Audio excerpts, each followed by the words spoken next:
અરે વળી પૈસા આવ્યા તે પૈસા ભર્યા નતા પૈસા ભરી જા હાલો ભોળા દાદા ખાઈ લેવી એ મારે નથી ખાવું પણ તમે કાલનું હરખું ખાધું નથી પહેલા કેહાના જમરૂકના પૈસા આવ્યા ને તો મને એટલી ઈર્ષ્યા થાય દે યો બોલો તો ઈર્ષ્યાની તો કાઈ દવાઈ નથી આવતી તો એક કામ કર ગામમાં બધાને ક્યાંય દા કેહાના જમરૂકને જેમ સુરતમાં જમીન નીકળી ને એમ ભોળા દાદાને તે જમીનમાંથી હોનું નીકળ્યું એમ ક્યાંય જા પણ આપણે ક્યાં જમીનમાંથી હોનું નીકળ્યું એ બાપા હું કહું એમ કઈ ના જાને એ હારું આ બોલા આવ્યા હું ભોળા બેઠા એમને એ હા ગામમાં મકાન જોવા જતા મકાન રાખ્યું ના ના 2 માળનું મકાન હતું મકાન નાનું પડ્યું યો બોલો 2 માળનું મકાન હતું તોય મકાન તમને નાનું પડ્યું હા હવે અમારે પૈસા પ્રમાણે તો રહેવું પડે ને ભૂલી જા અત્યાર સુધી તેલ મરચું ખાધું એ સમય ભયો જો એ હાસુ કે હા કાકા તમારા તો પણ અચાનક કેટલા બધા રૂપિયા આવ્યા હું અચાનક નહીં અમને અઠવાડિયાથી ખબર હતી પૈસા આવવાના છે કેમ મને અઠવાડિયાથી જમા હાથમાં ખંડવાળ આવતી હતી અને હું રોજ સવારમાં ચા પીઉં ને તે રકબી ફૂટી જતી હતી બધા કહેતા ના કાચ ફૂટે તો સુકન થાય જેટ બધું બધાને નો કહેવાનું હોય હાલો આપણે વાડી આવ્યા જઈએ હા એ હાસુ આનંદ થઈશ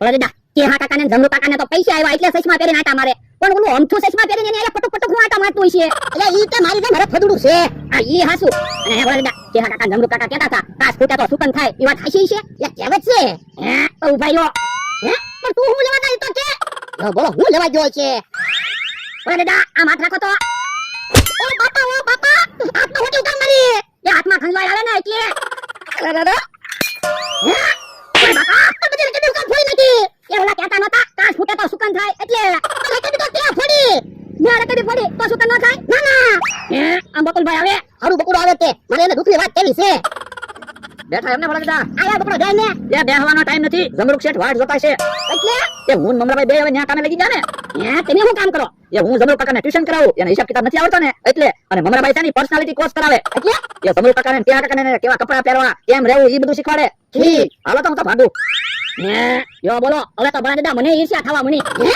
બાપા તો હું થોડો ખોટી ઈર્ષ્યા કરતો છું આ ઈ હાસુ તો કાક વિચારવું પડશે આ કોઈ વિચાર ને હું વિચારું એ હારું બકુડો આવે તો હારું પણ બકુલભાઈ ને કહી દેવાય કેમ આવી જવાનું તમે પગાર આપો છો ઈ આમ આવ્યો હાલો ને ટ્યુશન કરવા કેમ આવી જતા હોય તો યો બોલો સા કરતા તો કેટલી ગરમ તમે મને પગાર આપો છો ના ના તો જમરૂક શેઠ કઈ બોલતા નથી તમે હું કામ બોલો ઈ બધી વાત જાવ દે ટ્યુશન ચાલુ કર એ હારું અને કેહા શેઠ ક્યાં ગયા યા કાળોમાં છે ઠીક હાલો તો ટ્યુશન ચાલુ કરી બરાબર શીખી જાજો વાંધો નહીં એક હતા લુકેશ ઈ બની ગયા શેઠ અને શેઠે એક માણસ કામે રાખ્યો માણસને કે જા મારે પાવભાજી ખાવી છે પાવભાજી લઈ આય તો માણસ તો પાવભાજી ને બદલે ભાજી પાવ લઈને આવ્યો તો શેઠ તો ખીજાણા ઈ કે મારે પાવભાજી ખાવી છે ભાજી પાવ કામ લઈને આવ્યો તો નોકર તો રોવા માંડ્યો ઈ કે પણ પાવભાજી નહોતી ભાજી પાવ હતા તો નો લવાય ને ભાજી પાવ કામ લાવ્યો મારે પાવભાજી ખાવી છે એ બાપા મારે વાર્તા નથી સાંભળી એકલા શીખવાય ને એ હારું તો એકલા શીખવાડું બોલો એકડે એક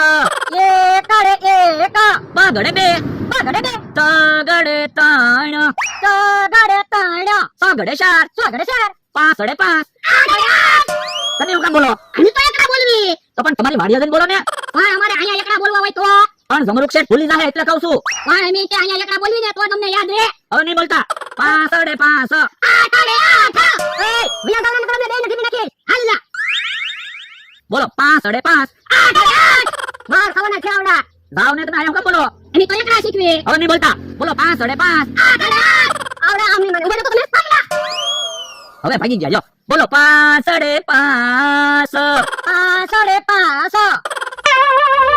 કેહા શેઠ ઘડી ચશ્મા ઉતારી લો એ હો અને હવે કેહા શેઠ તમારે કેવા કપડા પહેરવાના કેવા શૂઝ પહેરવાના કેવા ચશ્મા પહેરવાના એ બધું હું નક્કી કરીશ તમારી ટોટલ ખરીદી હું કરીશ એ વાંધો નહીં તો બોલો કેહા શેઠ ફેશિયલ કરવું છે કે ખાલી મોઢું ધોવું છે હવે એમાં મને કાઈ ન ખબર પડે હો તો કોઈ વાંધો નહીં મારી રીતે હું તમને ફેશિયલ કરી દઉં છું એ હો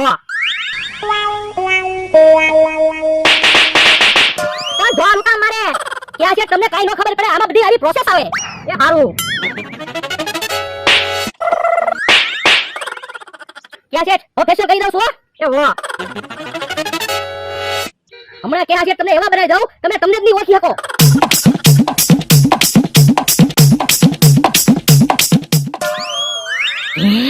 મમરાભાઈ તો કેહા શેઠ ને કલર ક્યાં કરે મેકઅપ કરે પણ હમણાં તમે જોજો કેહા શેઠ કેવા રૂપાળા બની જાહે મને તો એમ થાય કે હાલું મોઢું કાળું કરી નાખું મને એક વિચાર આવ્યો એ હું મમરાભાઈ નું મોઢું દબાવી રાખું અને તમે કેહા કાકાનું મોઢું કાળું કરી નાખો એમ થાય તો હાલો આમ ફરીને જાવી જાવાય